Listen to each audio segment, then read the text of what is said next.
Olá, o Conexão Poder recebe o Coronel Alexandre Mendes, que é comandante da Polícia Militar de Mato Grosso. Bem-vindo à nossa bancada, Coronel. Conosco nessa bancada, Onofre Ribeiro, já nosso professor aqui, né, Coronel? Sempre, eterno professor Onofre. Coronel, vamos começar aqui. A Polícia Militar esse ano já fez 2 convocações dos concursados, né? Como é que está a preparação desse efetivo? Esses policiais já foram convocados? Qual que é a previsão de serem, quer dizer, entrar, né, em campo, começar a atuar em campo? Como é que vai ser essa atuação? Vai ser distribuída de que forma em Mato Grosso? E podia acrescentar, Márcia, é o suficiente? Ótima pergunta, Márcia, professor Onofre. Um prazer enorme estar aqui novamente com vocês.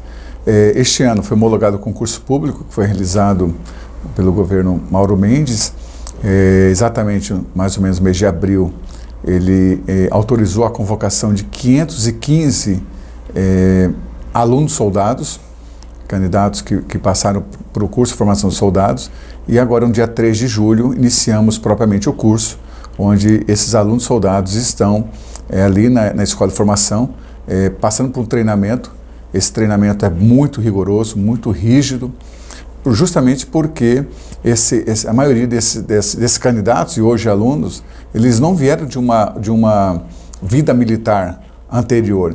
E com a nova legislação que ampliou a idade de 25 para 35 anos de idade, é um desafio maior para a Polícia Militar para moldar esse cidadão, esse servidor, nas regras e nas doutrinas militares. Então, por isso que esse treinamento tem que se passar por um treinamento bastante rígido, para que veja se esse policial vai ter a questão de vocação ou até mesmo a vontade de permanecer na instituição um período de 30 anos. Então, nós iniciamos agora com 515. É claro que, respondendo a pergunta do professor Onofre, nós temos um cadastro reserva que ainda permaneceu. Esse concurso é válido por 4 anos. 2 renováveis mais 2, e para esses 515, todos eles serão designados para o interior do estado, onde, infelizmente, o déficit do policial militar é muito grande. Nós temos municípios onde está abaixo do mínimo, e isso foi atendido pelo governador para que esses policiais possam socorrer agora imediatamente após a sua formação no interior do estado. E outras convocações, nós iremos aí subsidiar o governador para que nós possamos aí, de repente, logo que terminar esse curso de formação, para que possa aí atender aí outras demandas. E claro que não vou dizer que é para a capital do estado, porque nós temos policiais que estão no interior que têm vontade de voltar para a capital. Nós faríamos justamente essa permuta para que nós possamos mandar esse pessoal mais novos para o interior e retornar para a capital, aquele pessoal que já está mais um tempo. Então, para este momento, esses 515 vão tão somente para resolver essa demanda mínima necessária para o interior, e é claro que com a questão aí tributária que está sendo discutido aí junto à reforma tributária, se vai afetar ou não o governo do estado, nós vamos aí discutir a questão econômica para ver a viabilidade de convocar mais policiais militares. E também tivemos aí a convocação do CFO, onde o professor Onofre foi professor ali na Academia de Polícia Militar. Nós convocamos 30 candidatos, todos eles também já com 35 anos de idade, todos eles bacharéis em Direito. Também é um desafio grande, onde também precisamos, durante 2 anos, estar moldando esses jovens para que possa ser um oficial da Polícia Militar e seguir a carreira dentro da nossa instituição. Léo, quantos precisariam para fazer uma segurança minimamente desejável aqui no estado? Professor Onofre, hoje a Polícia Militar, nós estamos com essa convocação 7.000 homens, mas nós temos aí estudos que no mínimo necessário seriam 13.000 homens. Isso aí para atender todo o estado de Mato Grosso. A gente vive aí dentro de um território, que é o estado de Mato Grosso, que é maior que vários países europeus. Dentro cabe Alemanha e França, ainda sobra espaço. Exatamente. E para você ter uma ideia, só o comando regional de Barra do Garças até Vila Rica, a gente consegue colocar aí alguns estados dentro dessa faixa territorial. Então a questão territorial nossa está muito grande, e nós temos hoje 141 municípios, todos eles com a necessidade do implemento de policiais militares. Além disso, temos 25 distritos. Hoje nós temos distritos ali na regional aí, Paranatinga, que tem quase 200 quilômetros depois de Paranatinga, que eu tenho somente 3 policiais militares. Isso é um número muito pequeno. Estou afirmando que praticamente todos os dias esse policial militar está de serviço, porque quando quem está de serviço passa na casa do colega para atender a ocorrência. Então, nós precisamos repor esses lugares, não podemos extinguir esse núcleo policial, nós temos que colocar policiais militares nesses locais. A tecnologia tem ajudado? Professor, é algo necessário. Nós não temos hoje como desenvolver qualquer instituição, sendo ela de segurança pública ou não, sem tecnologia. Nós não temos, o Estado não tem condições de contratar um número muito grande de homens, de pessoas, para fazer o seu papel do Estado. Nós temos que trabalhar com tecnologia. Hoje o Estado de Mato Grosso investiu com a aquisição de 18 mil câmeras, num programa Vigia Mais MT. Essas câmeras, quando eu tive a oportunidade, eu conheci a Polícia Londrina. Londres é uma metrópole enorme que você quase não vê policiais na rua, mas você vê câmeras em todos os lugares, nas grandes avenidas, nos locais de grande concentração de pessoas, onde a própria população tem acesso a essas câmeras. Então, o próprio cidadão comum, ele ajuda a polícia a vigiar a cidade. Quando ele verifica algo anormal, incomum, ele aciona a Polícia Londrina para que ela possa deslocar até o local. E aqui no Mato Grosso vai ser a mesma coisa. Aqui no Mato Grosso foram adquiridas 8 mil câmeras, estão sendo distribuídas para os municípios, onde os municípios cabe a instalação dessas câmeras e cabe às forças de segurança, as polícias, se reunirem e organizar onde serão colocadas essas câmeras. De preferência na entrada e saída dos municípios e nas avenidas de maior concentração de pessoas. E essas câmeras vêm com uma tecnologia, professor, que vai ter a possibilidade da leitura OCR. Leitura OCR são leituras de placas, onde são colocados no sistema aqueles veículos que porventura estejam com queixa de roubo ou furto. Ou até mesmo um veículo que não esteja com queixa, mas que nós precisamos, por exemplo, localizar por onde passou esse veículo. Então, o próprio sistema vai possibilitar que nós possamos localizar esse veículo em tempo aí quase que real em todo o estado de Mato Grosso. E também temos possibilidade do reconhecimento facial. Hoje nós estamos aí um estádio, né, o Estádio no Pantanal, que comporta aí 50 mil pessoas. Não tem possibilidade da Polícia Militar fazer um trabalho ali de querer reconhecer todas as pessoas que há dentro ali. Mas com a tecnologia, nós podemos colocar um sistema onde pessoas que estão foragidas, que necessitam serem recolhidas para os presídios, possam serem identificadas com a tecnologia. Então, a tecnologia hoje é algo que nós precisamos trabalhar com ela, e até porque o desenvolvimento hoje das instituições depende da tecnologia. Sem dúvida. A gente até algum tempo atrás ouvia falar longe e vagamente em crime organizado, facções, tudo isso. Hoje está ficando no dia a dia de todo mundo, não há quem não tenha ouvido falar. Como é que o senhor olha para esse tema, crime organizado? Como é que o senhor enxerga o conjunto disso? De onde é que vem, para onde é que vai, o que é, o que é que faz, o que é que não faz? É algo que está muito latente, está muito assim, é um tema que precisa imediatamente as pessoas de bem, as instituições constituídas se unirem para combater. Não é só a polícia. Não só a polícia. É um tema de suma importância. Em 1970, o crime organizado iniciou no Brasil, no Rio de Janeiro, onde ali nas comunidades eles se uniram, onde o Estado deixou de prestar o serviço dentro daquelas comunidades, onde esse crime organizado se organizou e começou a prestar assistencialismo para algumas comunidades em troca de proteção. E o crime organizado inicialmente ali começou através do tráfico de drogas, onde as pessoas saíam do asfalto para subir o morro para comprar droga. Só que esse crime organizado se alastrou para o país. E Mato Grosso, nós estamos enfrentando isso porque Mato Grosso detém aí das principais rotas de acesso à Bolívia. Bolívia é um país que, naturalmente, nós sabemos aí que é um grande fornecedor de cocaína do Brasil e do mundo. A rota do pó, né? A rota do pó. E o crime organizado, ele está aqui no Mato Grosso e justamente querendo dominar em algumas cidades que tenha esse acesso à Bolívia. Então, para nós temos que combater de frente, professor, porque hoje o crime organizado já está se expandindo para as outras áreas, não somente o tráfico de droga. Então, é algo a gente viu semana passada, num camelódromo, alguém morreu porque vendeu cigarro sem controle do Comando Vermelho.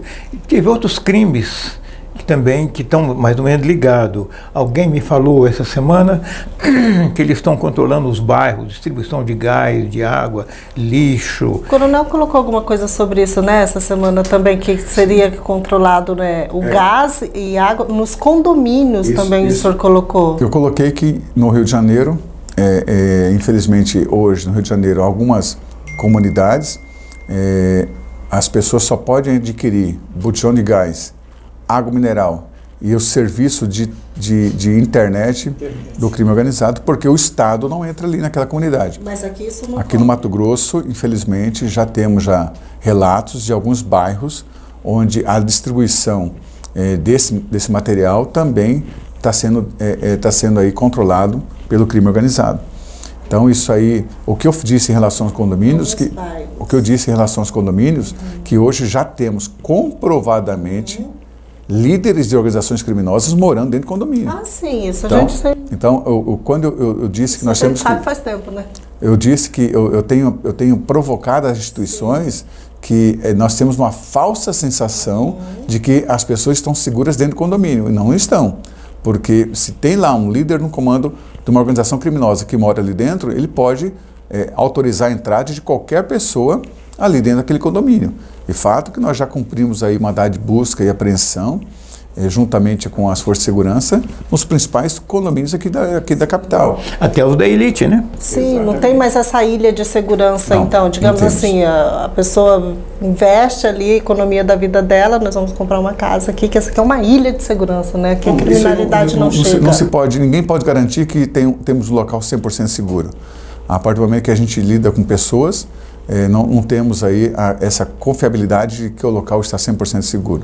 O que nós precisamos é que todas as instituições e pessoas de bem se unirem, ter o mesmo objetivo, o mesmo foco, que é combater diretamente o crime organizado. Que instituições o senhor imagina que poderiam, porque ficou muito abrangente, dá alguns exemplos. Além da Polícia Militar, a Polícia Judiciária Civil, a Polícia Penal, a Polícia Federal, a Polícia Rodoviária Federal, as forças de segurança têm que estar conectadas. Além disso, o Ministério Público Estadual do Mato Grosso, Defensoria Pública Estadual, Poder Judiciário, todos têm que estar conectados para combater esse crime organizado. Não adianta a Polícia Militar trabalhar de uma forma, a Polícia da outra, e de repente o Ministério Público entender que a forma que nós estamos trabalhando é uma forma errada. Então nós temos que todos estarem aí unidos num só propósito. E, além disso, professor, nós temos que combater e cobrar as legislações. Eu quero citar um exemplo clássico. Presídio Federal, nós podemos aí isolar lideranças por um determinado tempo. No presídio estadual, essa legislação não contempla o presídio estadual. É algo totalmente coerente. Nós temos aqui no Mato Grosso vários líderes de organizações criminosas identificados, sabemos que o quanto eles cometeram o crime, o Estado não consegue isolar esse líder por um tempo, do mesmo tempo que no presídio federal. O senhor considera, coronel, que esse tema está ficando politizado? Nós precisamos cobrar. Primeiro, a população tem que cobrar de quem ele votou. Eu entendo que 99% da população brasileira são pessoas de bem. E se todas as pessoas de bem, nós queremos o bem para todos. E nós temos que cobrar dos nossos deputados federais uma reforma urgente do Código de Processo Penal. Eu não posso mais que as pessoas de bem, quando tem o seu aparelho celular furtado, quando quebra o vidro do seu carro, a pessoa não querer mais nem registrar a ocorrência porque sabe que aquilo ali não vai ter efeito algum. Isso está sendo comum, isso tem que ser algo, tem que se indignar. Porque você trabalhou para comprar aquele bem, vem alguém, quebra, retira, subtrai o seu produto e você não faz mais boletim de ocorrência porque você acredita que aquilo ali não tem efeito prático mais. O que nós temos que cobrar é que o porquê que está acontecendo isso. Alguém está adquirindo esse material de forma ilícita, o receptador. A pena por receptador, ela é branda ou ela é uma pena forte? Eu posso lhe afirmar, uma pena branda. Se eu conseguir identificar a pessoa que está comprando esse material furtado, ele praticamente não vai ficar preso. Quais são as mudanças que o senhor acha que tem que ocorrer, então? Uma pena mais forte, pesada para os receptadores. Se eu não tenho quem compra, não vai ter o porquê da pessoa roubar ou furtar e levar esse material. Infelizmente, a maioria desse material são trocados para que ocorra o consumo, a aquisição da droga. Você acha que o receptador está passando batido, então, nessa... Eu posso citar um exemplo clássico na lei da pessoa dirigir, na lei seca. Se você hoje, você sabe que se você furar um sinal, passar no radar, você vai pagar uma multa de R$180. Uma multa que as pessoas acham leve. Se você passar por um sinal, passar por um radar. Mas se você for pego numa lei seca, você vai ter sua habilitação apreendida, uma multa de quase R$3.000, você vai conduzido para a delegacia de polícia, vai ter que responder uma ação penal e vai ter que pagar a fiança para você sair de lá. Pesado. É uma multa pesada. As pessoas hoje, professor, nós já temos aí dados que muitas pessoas estão deixando de ir com o próprio carro, buscar uma alternativa, Uber ou táxi, porque sabe, se for pego na lei seca, não tem escapatória. Outro dia, eu entrevistei o dono do Chopão, que é uma casa tradicional de Cuiabá, e ele me disse que os restaurantes estão caminhando, os bares caminhando para os bairros, porque as pessoas têm que deslocar pouco. Porque vem para o centro da cidade e no caminho tem uma blitz, a confusão feita, né? A gente tem visto mesmo esse aumento, né? Eu tenho um neto que mora ali pelo lado do Cochipol, Belvedere, por ali, que lá está virando uma coisa fantástica, assim, comércio, casas noturnas, porque o pessoal ali tem vários condomínios de renda alta, não precisa vir no centro. Exatamente. Ali na região da Vila das Torres, que fornece ali vários bairros, ali a gente vê uma concentração grande de comércio.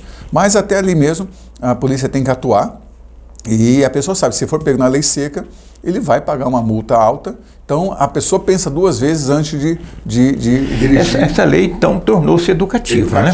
E tem resultado prático. Então, para as outras, hoje, eu não tenho justificativa por que uma pessoa com várias passagens criminais por assalto, por roubo, e que está solta. Está solta porque a legislação permitiu, não é porque o juiz é bonzinho ou é ruim, ou o promotor é bonzinho ou é ruim. É porque a legislação permitiu. Hoje eu vi a ficha daqueles criminosos que foram mortos em São Paulo, no Guarujá, onde matou-se um PM, atirou no outro PM e foram mortos. A ficha de todos os 7 é pesada e estão soltos. Professor, nós temos um exemplo prático aqui no Mato Grosso com a Operação Canguçu. Foram 19 neutralizados. Todos os 19, professor, todos com extensa ficha criminal, todos soltos. Foi preso um rapaz de alcunha Índio. Ele foi inteligente. Naquele episódio lá do Araguaia que você está falando, de conferência. Inteligente, ele se entregou, entrou no ônibus e se entregou. Ele foi o único? Nós tivemos mais que foram presos, né, que se entregaram. E o Índio, a ficha criminal dele é extensa. Ele tem condenações altíssimas. E por que o Índio estava solto? É porque permitiu a saidinha no final do ano, foi permitido outras regalias, que nós temos que acabar com isso. Nós não podemos permitir. O senhor não acha, então, que isso é um movimento de sociedade? Porque, no fundo, quem sofre as consequências é a sociedade, somos nós. E são penalizados com 5 meses de trabalho pagando imposto por ano, né? Eu quero dar um exemplo. Eu conversei há um tempo atrás com a juíza Selma Arruda, quando ela era titular da 7ª vara, que era assuntos criminais. E ela falou da lei que permitiu a audiência de custódia. Ela chamou a lei de gambiarra. É mais ou menos isso, né? Porque o prende hoje, amanhã se solta. Penso que tem aí uma separação conceitual entre a polícia e o judiciário, além do que a lei permite, mas tem muita permissibilidade. Exatamente. Hoje, toda lei que se aprovar, nós temos que ter um cuidado muito grande qual a real finalidade dessa lei. E a lei da custódia, que foi instituída, a origem dela até não é ruim, uma origem boa, mas ela virou algo de você, o CNJ praticamente, olha, só vai encarcerar aqueles crimes que realmente merecem encarceramento. Então, alguns crimes que as pessoas são presas em flagrantes, ali na custódia, são liberados, até porque alguns isso gera uma sensação de impunidade muito grande, né? Alguns estados não têm capacidade para recepcionar esses presos. Hoje, Mato Grosso, com a política que foi utilizada aí pelo governo do estado, hoje nós temos aí vagas sobrando nos nossos presídios. Com o trabalho em conjunto com o Poder Judiciário, o desembargador Orlando Perry, ele que encabeçou aí o GMF, Grupo de Monitoramento e Fiscalização aí dos Presídios, em conjunto aí com a Secretaria de Segurança Pública, conseguiram aí tornar a realidade onde presídios modernos aqui no Mato Grosso. Hoje não se admite, por exemplo, ter tomada de energia dentro da cela. Não tem o porquê de ter uma ventilação interna, e tudo é externamente. Aí eu pergunto, se eu não tenho energia, eu não tenho como carregar celular. Essa é a ideia. Essa é a ideia. Mas e por que ainda consegue ainda fazer apreensões de celulares dentro do presídio? Porque a lei permite ainda que algumas pessoas ainda tenham acesso a esse preso. Se não tiver o acesso, eu creio que evitaria muito aí essa possibilidade aí de comunicação dos presídios com a parte externa. O senhor acha que então deveria ser, essa questão das visitas aos presos deveria ser revista? O senhor é contra que haja as visitas? Qual que é a sua avaliação? Olha, alguns criminosos teria que ser cortada a visita. Sem visita. Sem que visita. Tipo de crime o senhor acredita? O próprio latrocida, o próprio membro de uma organização criminosa, já que ele partiu para esse lado, então pelo menos fique aí tantos anos sem qualquer tipo de visita. Todo mundo que é membro de organização criminosa. Eu acredito. Eu acho que nós temos que endurecer. O que é a maioria de quem está nós temos que endurecer. Eles têm que repensar muito bem lá dentro, para quando vier aqui fora não querer cometer. Coronel, nesse campo da discutir legislação, e eu concordo com o senhor quanto à moleza da legislação brasileira, vamos dar um exemplo. Nos Estados Unidos, na Califórnia, qualquer roubo até $400 não vai preso. Sim. Resultado, a desordem total e os investidores estão fugindo da Califórnia para outros estados, porque ela está ficando insobrevivível. Um filho meu esteve lá agora recente, não tem mais como conviver na Califórnia. Então, essa mudança nas leis é um processo longo. Enquanto isso, o crime organizado vai se fortalecendo e a gente chega a um ponto como está agora, em Lucas, Sorriso, Sinop. E o que houve em Sorriso, Coronel? Sorriso é uma cidade em crescimento muito grande, econômico, uma cidade onde é produtor ali de soja, né, um dos grandes produtores de algodão na região. E, infelizmente, ali uma guerra declarada entre duas facções.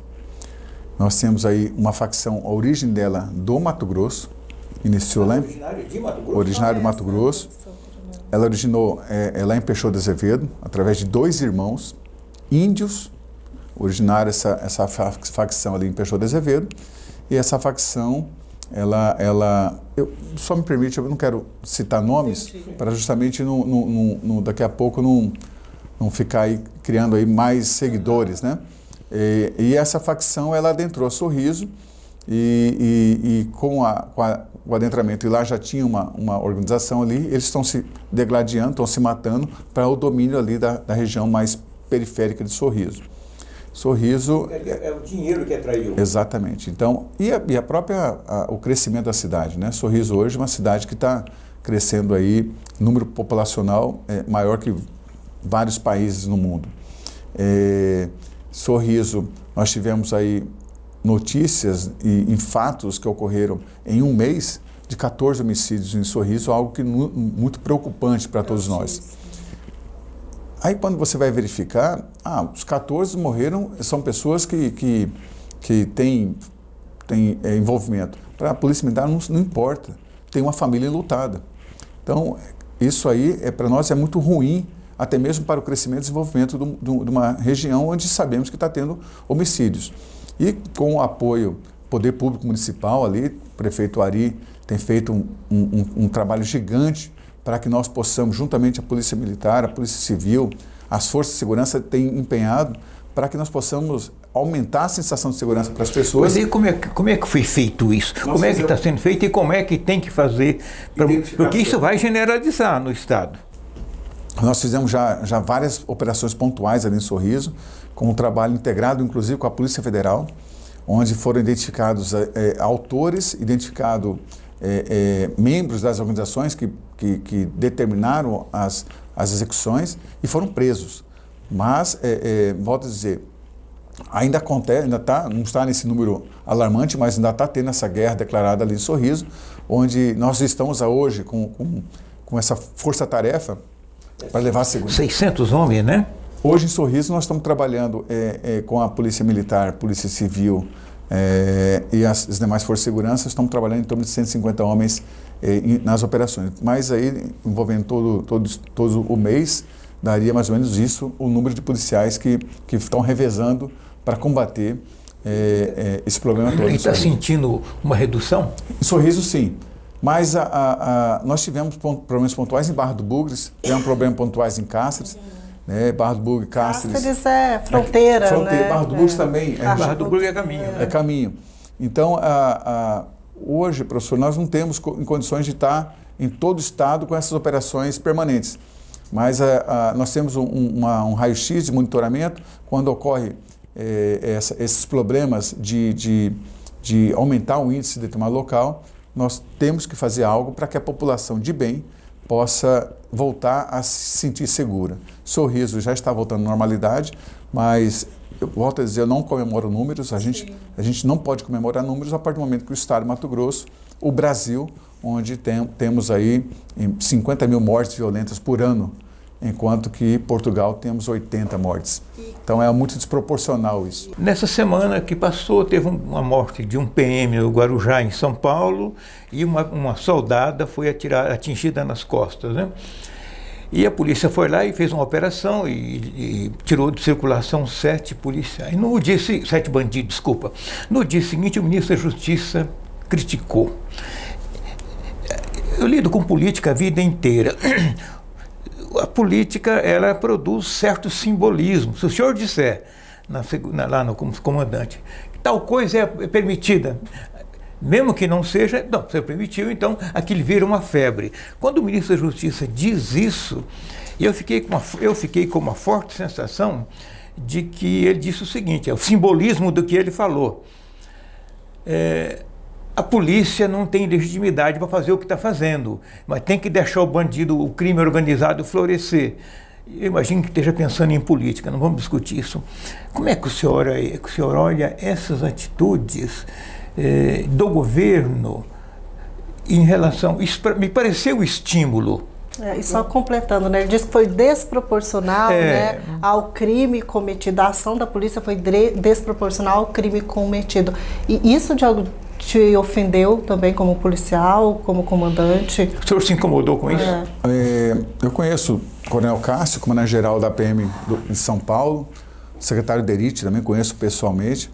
E, naturalmente, quando acontece algo que a gente vê, um ato covarde que aconteceu com o soldado Reis, ele foi assassinado de uma maneira covarde, tanto o comandante-geral como o secretário já imediatamente determinou para que a polícia desse uma resposta rápida com a intenção de capturar esse infrator da lei, identificar a pessoa que cometeu esse ato de covardia.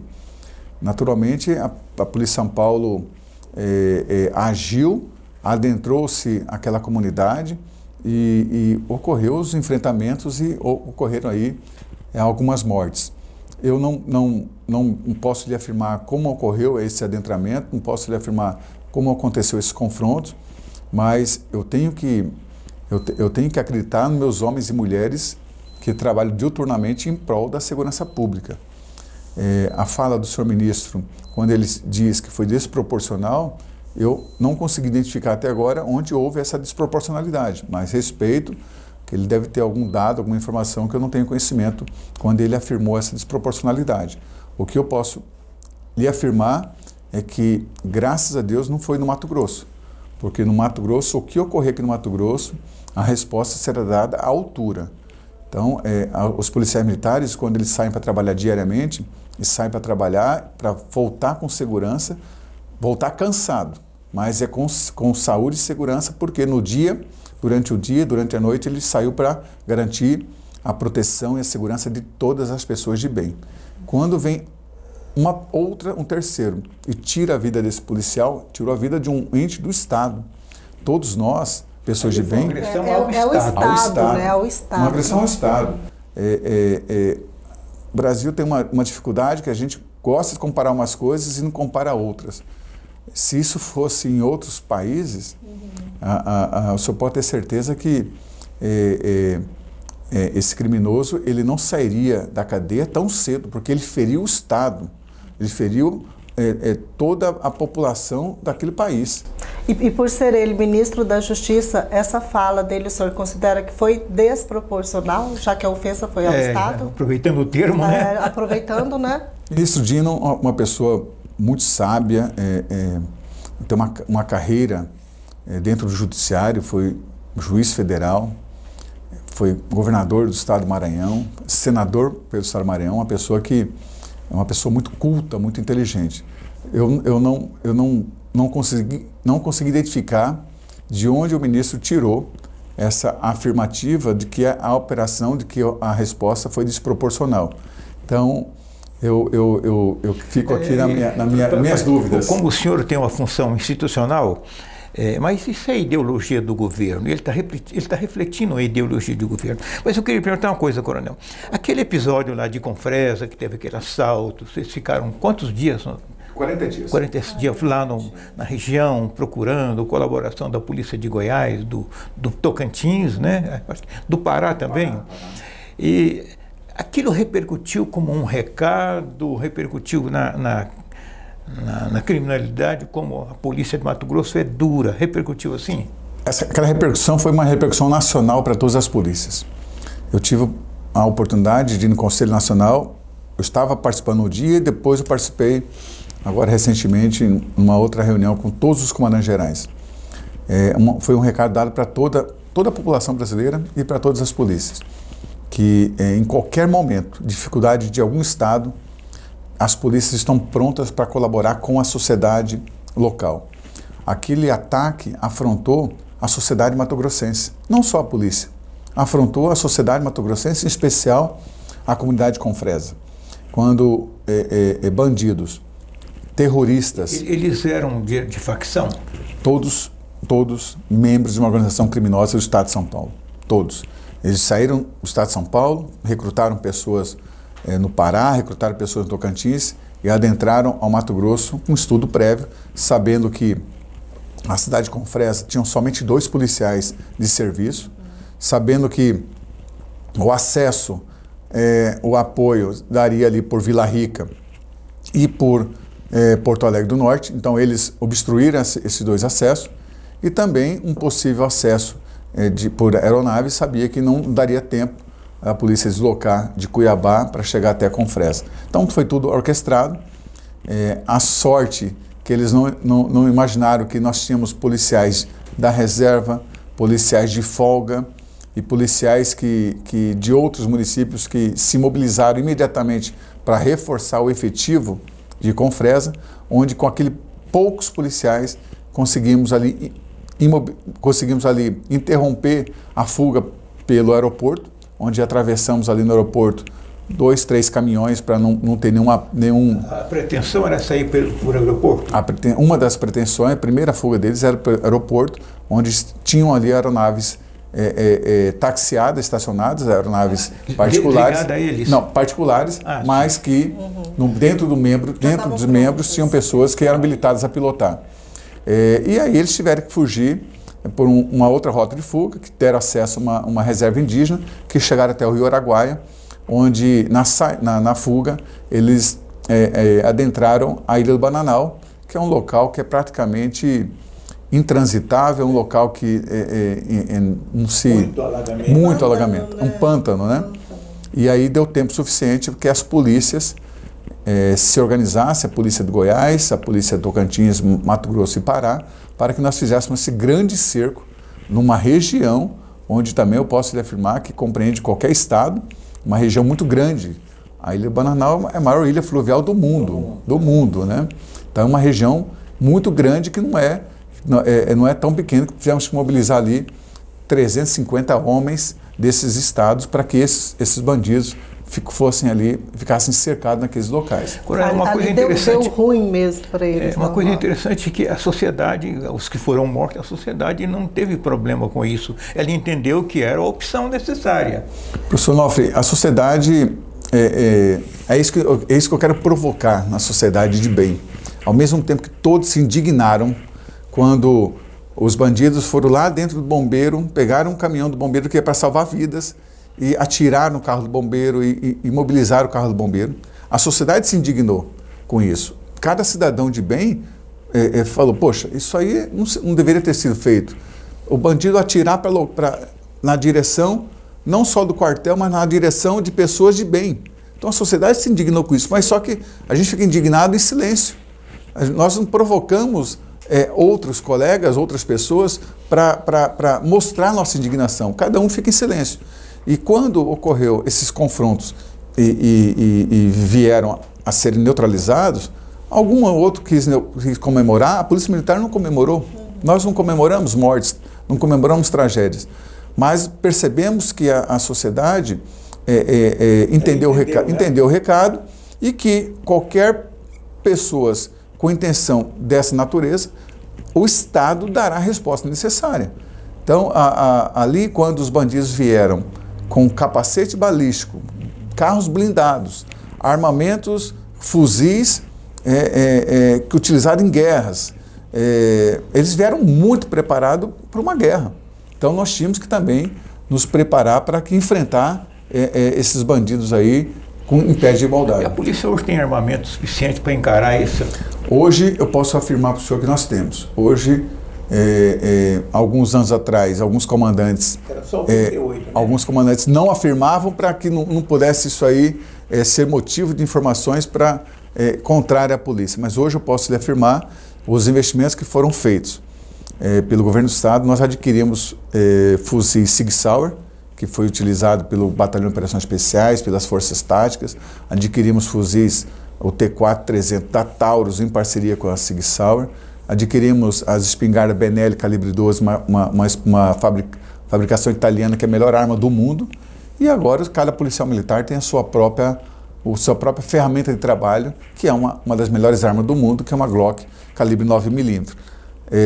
Lembrando que alguns anos atrás, no último grande assalto que teve lá em Nova Bandeirantes, os fuzis que eram utilizados pelo BOPE eram fuzis doados pela Marinha do Brasil. Se a Marinha do Brasil doou, é sinal de que não estava já obsoleto lá na Marinha. Isso aí, mas para nós estava utilizando muito bem. Agora não mais. Agora não mais. Todos os nossos materiais são equipamentos aí que foram adquiridos recentemente pelo governo do estado e nisso posso lhe garantir que hoje a Polícia Militar do Mato Grosso é uma das mais equipadas do Brasil. Coronel, com relação a a questão do equipamento ainda, desculpa te interromper. À vontade, Marta, que é isso? Essa questão do equipamento, o governo também colocou que estava sendo adquirido armamento não letal, né? E aproveitando essa questão, alguns estados têm optado por fazer policiamento nas ruas com armamento não letal.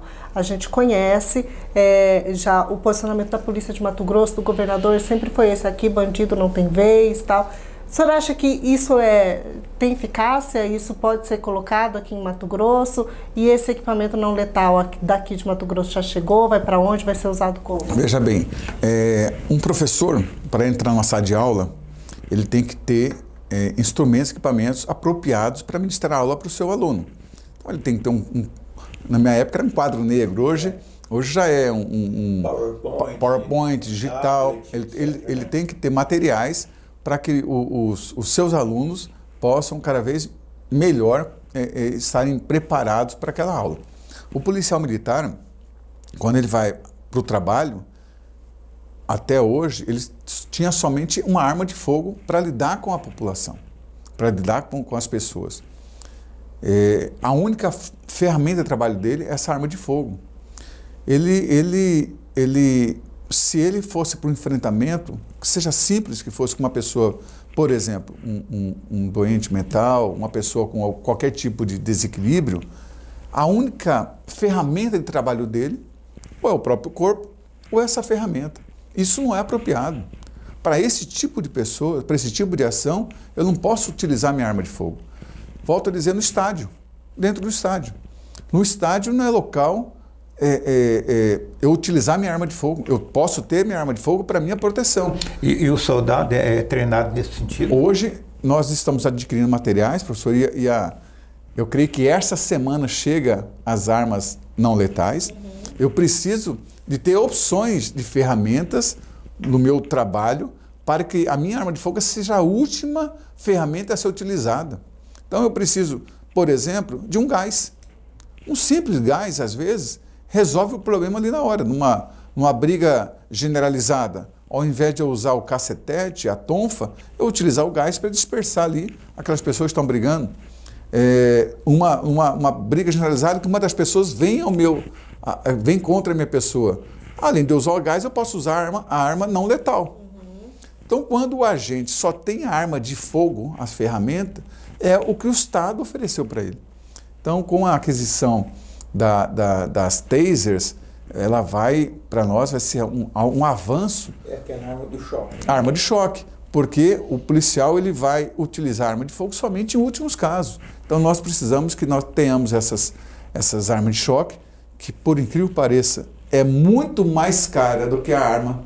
Ah, é? Muito mais cara. E ela vai para o policiamento de rua também? De rua. E o poder de utilização dela, a vida útil dela é muito pequena. Enquanto a Glock, a Glock é investimento alto. Investimento. A Glock, nós temos uma aquisição internacional. A Glock bem manutenida, ela com cada policial militar, a vida útil dela 20 anos. 20 anos. Eu só preciso trocar a munição, que a munição, a validade da munição é de 3 anos, né? A pistola de choque, eu não tenho esse tempo útil dela de vida, porque ela é bateria. Por mais que a gente recarregue a bateria, o seu celular, por exemplo, 2, 3 anos, o seu celular vai ter que ser trocado. Então nós vamos ter que substituir as baterias, que é justamente essa bateria que é a ferramenta, o componente mais caro dessa arma de choque. Então, quando as pessoas, por que o Estado de repente não compra arma de choque? Alguns estados não têm condições financeiras para comprar, precisaria ir de um aporte financeiro do governo federal para adquirir. Mato Grosso, nós conseguimos, está chegando essa semana 600 pistolas de choque, estamos já com o processo de adquirir mais, porque 600, nós entramos diariamente em todo o estado, em torno de 900 policiais a 1.000 policiais de serviço ordinário por dia. Então, nós teremos aí policiais, principalmente no interior do estado, pelo menos uma dupla com uma arma de fogo, uma arma não letal. Só pegando esse gancho da arma de choque, a gente acompanhou aí recentemente atuações ali da Polícia Militar que foram bastante criticadas. Tivemos casos aí de alvo ali que na hora que chegou a desarmar policial, né? Tivemos uns 2 casos aí que na abordagem teve a morte do cara que estava sendo abordado ali, né? Inclusive um desarmou e aí o policial reagiu atirando e tal, e aí o cara foi morto. Isso gerou, né, muito comentário, gerou uma polêmica muito grande, e veio o questionamento da preparação dos policiais. Está havendo, né, uma preocupação maior com isso, justamente com esses novos convocados agora? E eu queria acrescentar a pergunta da Márcia, coronel. A percepção da sociedade com a PM, com o policiamento de Estado, e no caso a PM que está na linha de confronto. Bom, a preparação, eu posso afirmar que a instituição Polícia Militar é uma das poucas instituições que preocupa muito com o seu servidor. Nós temos anualmente, praticamente aí, vários estágios, né, que ocorrem aí com os policiais militares, curso de capacitação, onde os policiais são levados para os bancos escolares, eles precisam passar por aperfeiçoamento, adaptação, todos os anos. O fato ocorrido em algumas situações onde o policial militar usou arma de fogo contra pessoas e que essas pessoas vieram para cima do policial, eu respondi anteriormente que era a única ferramenta que ele tinha para sua utilização ali. Era a única. Porque nós temos casos, inclusive na Polícia Judiciária Civil, eu me recordo quando eu trabalhei na região ali de Vila Rica, e em Confresa, uma policial civil dentro da delegacia morreu, foi vítima de um agressor dentro da delegacia. Ela ficou receosa de sacar a arma e atentar contra essa pessoa. Ela acabou morrendo dentro da delegacia. Então nós temos fatos. Nós temos fatos onde policiais militares, onde cidadão com desequilíbrio mental, com algum tipo de surto psicótico, com uma faca, conseguiu matar um policial armado. Porque o policial ele não reagiu a tempo, ficou com medo, receio de atirar, e ele foi ceifado a sua vida com um cidadão com uma faca. Então, as reações de cada pessoa, ela é individual. Então, quando a gente percebe algumas críticas de fatos que ocorreram, a pessoa não consegue colocar no lugar da outra. Teve um fato em Vera, na cidade de Vera, onde ainda bem que foi todo filmado, que foi todo... tem várias pessoas que, ao invés de ajudar o policial ou ajudar aquela pessoa que estava totalmente desequilibrada naquele momento, preferiu ficar filmando, né, para ganhar likes na internet e narrando aquela tragédia, e onde aquela pessoa partiu para ser um policial e ele desferiu ali disparos e acabou ceifando a vida daquele jovem. Depois que morre, quem vai sofrer? São os familiares. Mas naquele momento, por que algo não foi feito? Por que não tinha arma não letal com aquele policial? Esse questionamento. Por que aquelas pessoas estavam de algazarra naquele local, sendo que era proibido? Um momento de uso da arma... Na arma não letal. Era apropriado naquele momento. Então, as críticas são bem-vindas, mas temos que saber também o momento certo de cometer essas críticas. Coronel, lá nas suas madrugadas mal dormidas, que eu sei que tem que ter, porque a gente, quando tem determinada responsabilidade, não desliga às 18 horas, né? Fica a noite inteira e acorda de madrugada e tal. Nas suas madrugadas mal dormidas, como é que o senhor enxerga uma segurança nesse mundo que a gente está vivendo, de tecnologia? As pessoas estão muito individualizadas, muito solitárias, muito desequilíbrio, e um Estado rico e enriquecendo que vai atrair crime organizado, vai atrair ambições de todas as naturezas. Como é que o senhor olha para essa segurança, talvez daqui 1 ano, 2, 3, 4, 5? Professora, com a pandemia, as pessoas ficaram mais reclusas dentro de casa. E se for lá usar estatístico, perceberam que roubos, homicídios, latrocínios diminuiu, mas não pela eficiência do Estado, mas porque houve pela eficiência do vírus. Do vírus que atraíram as pessoas dentro de casa. Com isso, teve um aumento enorme de crimes virtuais. Um aumento enorme de pessoas que, porventura, estelionatários, através da internet, conseguiram subtrair dinheiros através de ameaças, extorsões, crimes internos ali dentro de casa. Hoje o próprio bandido, professor, os próprios bandidos, eles estão cada vez mais inteligentes. Hoje o assalto a banco, como havia nas décadas, né, 10 anos atrás, que era constante, o sequestro era um crime que havia bastante sequestro, está se migrando justamente para os crimes virtuais. Tecnologia. E hoje nós temos muitos crimes acontecendo que a vítima não denuncia por causa da extorsão. Então, em vários sentidos, em vários. As pessoas esses criminosos, cada vez mais eles utilizam aí de tecnologia. Vou citar um exemplo prático. pessoas que adentram em motéis durante o dia. Vão entrar com carro, né? Tem bandidos fotografando veículos que adentram motéis. Através da tecnologia vai saber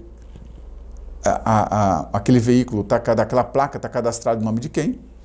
E com isso consegue, de repente, fazer contato com a pessoa proprietária daquele veículo. E começa a exigir dinheiro, dizendo que foi contratado pela esposa, foi contratado por A, por B, que viu ele entrando no motel X, tantas horas da tarde, e tem aquela imagem dele entrando. E com isso subtrai dinheiro dessa pessoa com extorsão. Então hoje, isso já foram presos jovens aqui em Cuiabá, jovens que foram presos extorquindo empresários que ficavam com sua motocicleta, disfarçadamente próximo à entrada de motéis, fotografando placa de veículos. Mas são apenas esses jovens? Não, deve ter muito mais pessoas fazendo isso e deve ter muito mais vítimas passando por isso que acaba não denunciando, porque aí é claro que há um problema aí conjugal, um problema dentro de casa. Não tem escapatória nenhuma mais agora, né? Mas então nós estamos caminhando mais para o crime de tecnologia. A tendência que eu penso talvez seja essa. Por isso que o governo do Estado, através da delegacia da Polícia Judiciária Civil, quero mandar um abraço à doutora Maidel, ao doutor Rodrigo, que é o diretor adjunto, grandes amigos, e aqui no Mato Grosso nós podemos dizer que as polícias têm uma interação, um trabalho integrado, coeso, né? Cada um com a sua especialidade. E na Polícia Judiciária Civil tem uma delegacia específica para crimes cibernéticos, onde tem ali profissionais justamente para desvendar os crimes nesse sentido. Coronel, quero aproveitar a sua presença aqui para a gente falar também sobre outro tema polêmico, que é esse julgamento que ocorre agora no STF sobre o porte de drogas, né? A descriminalização do porte de drogas, porque o uso, ele é discriminado e agora eles estão buscando essa descriminalização do porte. Ali entre 25 a 60 gramas de drogas, né? Essa ação, até esse recurso que foi apresentado, ele argumenta que não é considerada ameaça à saúde pública o consumo próprio, não seria ameaça à saúde pública. Nós já temos aí uns 4 ministros que votaram favoráveis, isso caminha para uma aprovação aí no judiciário. Qual que é a sua avaliação sobre isso, sobre essa possível liberação, justamente, né, liberar esse porte de drogas não causa mesmo risco à saúde pública, à segurança pública? Como é que ficaria a nossa segurança pública e até o trabalho da polícia com relação a isso? Porque, assim, a percepção que a gente tem, parece que isso já é uma porta, uma janela que está se abrindo para a liberação. Quem leva 60 gramas leva 1 quilo e... Porque compra-se da onde? Quem leva 60 gramas comprou da onde, né? É ilegal. Então, parece que já é uma janela para estar liberando ali o tráfico também, né? É algo assim que todos nós temos que trazer para reflexão. Hoje, se eu perguntar aqui na bancada, uma das doenças terríveis que ocorreu na década passada, a AIDS, né, perguntar da AIDS, a gente vai pensar bastante quem que a gente lembra que morreu proveniente da AIDS. E nós vamos ter dificuldade, né? E graças a Deus, com os remédios, com a tecnologia, essa doença foi sendo controlada. Hoje, se a gente perguntar quais são as doenças que afetam nosso meio, nosso familiar, eu cito 2 doenças. Uma depressão, que é a doença da alma, que nós conhecemos. Todos nós conhecemos alguém que tem depressão. E a depressão, nós temos que cuidar dessa depressão para não podermos perder esse ente familiar. Porque nós sabemos que leva à depressão. E uma outra doença do vício. Todos nós temos familiares, amigos, que são viciados em droga. Quando nós temos condições de cuidar desse ente querido, falo por mim, tenho um irmão caçula, uma pessoa que eu amo muito, né? Eu fiquei internado com ele na clínica durante 5 dias, lá em Campo Grande. Eu precisei internar justamente para saber, eu precisei ficar com ele para saber como que era a vida do dependente, como que era o tratamento. E nós sabemos que toda a família tem esse tipo de problemas. E eu jamais poderia deixar de lado esse meu irmão, que é alguém da minha família, para descuidar desse meu irmão. E todos nós sabemos como se consegue a pessoa sair do vício, através de tratamento. Não é eu dando mais droga para ele, né? Tem que dar tratamento para ele. E sempre controlar o dia dele, porque um dia ele pode voltar, um viciado no cigarro, na droga. Sim. A partir do momento que nós estamos aí dando a possibilidade de que o consumo seja algo liberado, para as pessoas que precisam de saúde pública, para as pessoas que precisam de entes queridos para serem desintoxicados, para aquelas pessoas que precisam levar o seu filho, alguém da sua família, para tratamento, nós estamos oferecendo esse tratamento para essas pessoas? O Estado está oferecendo? Então temos que pensar nisso. Quando a gente vê uma Cracolândia em São Paulo, com milhares de pessoas ali, naquele local, a própria família, que ali todos eles têm uma família, a própria família já abriu mão de como ajudar aquela pessoa. E mesmo nós oferecendo para aquela pessoa, sendo oferecido um tratamento para aquela pessoa, da forma voluntária ela não vai. Então, a grande maioria precisam ir de uma forma coercitiva para passar por desintoxicação. Esse meu familiar foi de forma coercitiva. Não preciso ir em São Paulo, vamos aqui na rodoviária, próxima rodoviária de Cuiabá. Sim. Eu tive também a oportunidade, quando comandei a região ali, e teve um oficial que fez um trabalho belíssimo, identificou todas aquelas pessoas, moradores, os drogaditas ali. Eu um dia fui lá com esse oficial, ele sabia o nome de um por um, e eu não posso tratar aquela pessoa como um bandido. Ele é um doente. Só que para o doente eu tenho que dar tratamento para ele, professor. Se eu não tenho condições de dar um tratamento para ele, por que eu vou liberar mais toxina para ele? Para ele comprar livremente, ele vai comprar de quem? Quem vai fornecer de forma legal para ele? Não tem como, o Estado não vai liberar alguém comercializar essa maconha de forma legal, ou essa droga, não sei. O Estado não vai fazer isso. E para ele adquirir o recurso para comprar, ele vai ter que praticar porque ele não trabalha. Ele é uma pessoa que não produz. É aí que chega, né? Exatamente, aí o ciclo da violência. Então, é muito preocupante. Eu me solidarizo com todos os familiares que tenham pessoas na dependência química, porque nós sabemos que em toda a sociedade tem, em todas as classes sociais, o que nós temos que pedir, exigir, quem sabe que o governo federal, juntamente aí com o STF, possa nos abrir mais clínicas da dependência química de forma gratuita para o povo brasileiro, o povo mato-grossense. Na sua avaliação, então, essa medida, ela aumenta a criminalidade? É muito preocupante. Eu não posso liberar... Além da questão da saúde pública, aumenta a criminalidade eu não posso liberar algo se eu não tenho remédio para... Eu não estou resolvendo o remédio da forma das pessoas que, de repente, queiram tratar. E como que eu vou estar liberando a comercialização de até 60 gramas de cocaína? 60 gramas? Sim. Mas liberando a comercialização também, liberando o porte, não se abre uma porta para liberar a comercialização? Já que é possível portar? É permitido portar. Tem que comprar em algum lugar, né? É permitido portar, então por que não é permitido vender? Eu estive na Itália e na Itália é autorizado a maconha, a cannabis, né?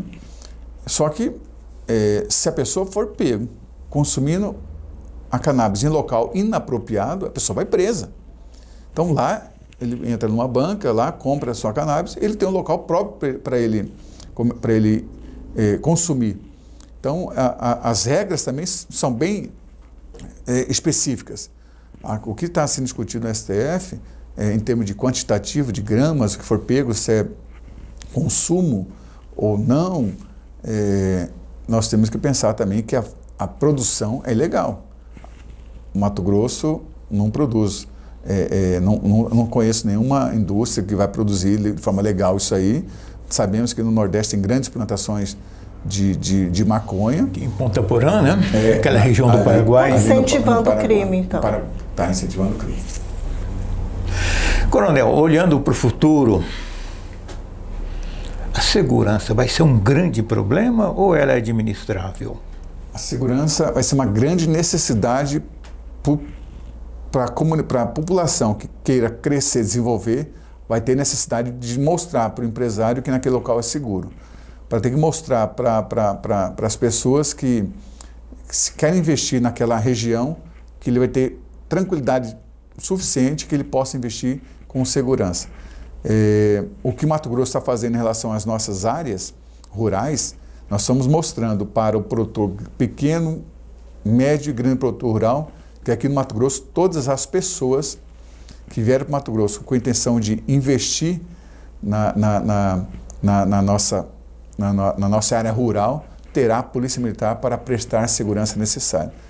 Se tiver algum estado que não oferecer isso, as terras irão baixar o preço, cair o preço das terras, e o investimento naquela região será diferente daquele investimento naquele local que ele sente seguro. Então, vai ser uma grande necessidade em todos os lugares para as pessoas viverem melhor. A gente tem visto uma atuação aí bem rápida da polícia, né, bem forte, com relação justamente a essa questão de invasão de terras, né? Aqui a gente tem visto uma resposta rápida, o governador sempre tem colocado, o senhor também tem colocado que não tem vez, né? Invasor não tem vez. Invasão de terra aqui tem a ver também com crime organizado? Nós temos locais que nós conseguimos evitar algumas invasões, e nós percebemos que as pessoas que estavam invadindo estavam sendo manipuladas pelo crime organizado. Isso aí é fato, nós evitamos em alguns locais. Por que no Mato Grosso adotou que então as pessoas invadindo, elas estavam sendo manipuladas, então tem essa ordem do crime organizado. A grande maioria das pessoas que a gente percebe que estão ali dentro de uma área, são pessoas paupérrimas, pessoas realmente necessitadas, mas tem um grupo por trás disso. Tem um grupo organizado que são bandidos. Isso aí é fato. Nós evitamos uma invasão na região de Juína, onde as pessoas que estavam sendo cooptadas, pessoas que estavam sendo mobilizadas, são pessoas ali do estado de Rondônia, pessoas que realmente são pessoas muito humildes, que estavam sendo enganadas por um grupo criminoso que estava por trás disso aí com a intenção de invadir e depois se apropriar daquela grande área. Nós sabemos que o crime organizado está partindo para várias frentes, inclusive nessa questão de invasões. Por que a Polícia Militar Mato Grosso, as Forças de Segurança, está agindo rápido? Porque depois que invade, infelizmente acontece o que está acontecendo no Estado, onde a questão burocrática para se retirar o invasor, uma Polícia Militar, a partir do momento que a gente recebe uma determinação judicial que está pronto para ser cumprido, nós não demoramos, nós vamos cumprir. Onofre, satisfeito com a nossa entrevista, com a inquisição do coronel? Tem mais alguma pergunta? Coronel, foi muito boa nossa entrevista, agradecer sua participação aqui no Conexão Poder e fica o espaço aberto para suas considerações finais, algum assunto importante que a gente não tenha colocado aqui. Eu quero agradecer mais uma vez, e a forma que eu fui recebido aqui, uma forma muito respeitosa, muito carinhosa, me senti realmente bem à vontade, e eu tenho essa responsabilidade de prestar todos os esclarecimentos e informações para a nossa sociedade mato-grossense. Por isso que temos aí profissionais do mais alto gabarito, profissionais que realmente, no caso dos senhores e das senhoras, estão à frente aí num programa tão importante. Então, mais uma vez, quero agradecer, dizer que a Polícia Militar Mato Grosso, nós estamos agora, dia 5 de setembro, comemorando 188 anos, 188 anos de existência. É uma instituição que ela é voltada não para o governo, mas para o Estado de Mato Grosso. Nós somos policiais militares do Estado de Mato Grosso para defender todos os 141 municípios, para defender todas as pessoas de bem do nosso Estado, e queremos conclamar mais ainda para que a sociedade de bem valorize o policial militar, reconheça a importância desse servidor que coloca a sua própria vida na defesa de terceiros.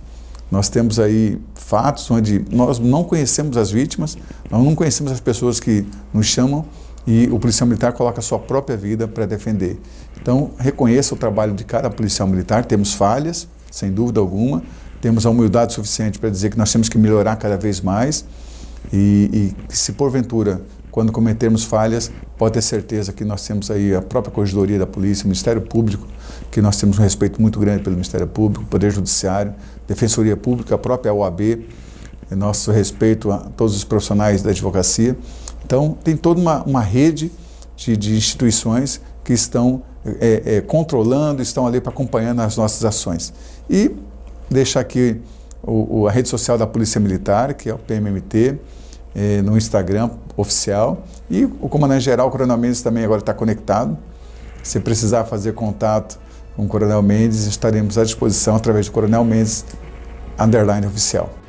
Todo underline oficial, você vê, ele está conectadíssimo. Fica o presente do Conexão Poder para o senhor, por favor, o senhor leve lá para o seu gabinete, quando a gente for te visitar, já fica, lembra da gente todo dia aí tomando seu café pela nossa caneca. Obrigada, Onofre, obrigada, Coronel, todo mundo que nos acompanhou até aqui.